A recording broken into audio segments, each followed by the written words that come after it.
ఐటీలో ఎంట్రీ కావాలా? Training software engineer గా అజా కోడింగ్ ట్యూటర్ లో 2 వీక్స్ ట్రయల్ పీరియడ్ లో వెంటనే చేరండి. ఒకవైపు వరుస ఎన్కౌంటర్లతో ఉక్కిరిబిక్కవుతున్న మావోలు మరోవైపు తమ ఉనికిని చాటుకునే ఉంటున్నారు. మరోసారి తెలంగాణలో మావోల అలజడి చెలరేగింది. ములుగు జిల్లాలోని వాజేడులో రెచ్చిపోయారు మావోయిస్టులు. పోలీస్ ఇన్ఫార్మర్ల పేరిట ఇద్దరిని దారుణంగా హత్య చేశారు. పంచాయతీ కార్యదర్శి రమేష్తో పాటు అర్జున్ అనే వ్యక్తిని గొడ్డలతో నరికి చంపడం కలకలం రేపింది. హత్య చేసిన ప్రాంతంలో మావోయిస్టులు లేఖను కూడా వదిలేశారు. ఏజెన్సీల ఇన్ఫార్మర్ల పేరుతో మావోయిస్టులు చంపడంపై గ్రామస్తులు ఇప్పుడు ఆందోళన వ్యక్తం చేస్తున్నారు. ఇక మావోయిస్టుల దుశ్చర్యతో తెలంగాణ ఛత్తీస్గఢ్ సరిహద్దుల్లో పోలీసులు హై అలర్ట్ ప్రకటించారు.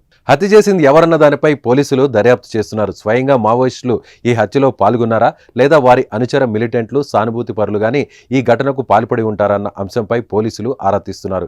ఈ సంఘటనకు ముందు కొన్ని రోజుల ముందు ఘటనా పరిసర ప్రాంతాల్లో మావోయిస్టు కదలికలు ఏమైనా ఉన్నాయా, ఏమైనా సమావేశాలు నిర్వహించారా అన్న అంశాలపై దృష్టి సారించారు.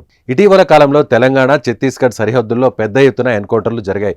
దేశంలో మావోయిస్టులను నిర్మూలనే లక్ష్యంగా కేంద్రం వారిపై ఉక్కుపాదం మోపుతోంది. 2026 మార్చి నెలలోపు దేశంలో మావోయిస్టులు లేకుండా చేయాలనే లక్ష్యంతో పనిచేస్తుంది.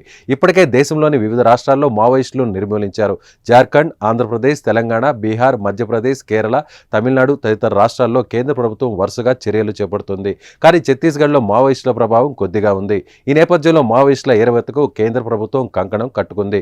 దీంతో ఇటీవల కాలంలో తెలంగాణ ఛత్తీస్గఢ్ సరిహద్దుల్లో వరుస ఎన్కౌంటర్లు చోటు చేసుకుంటున్నాయి.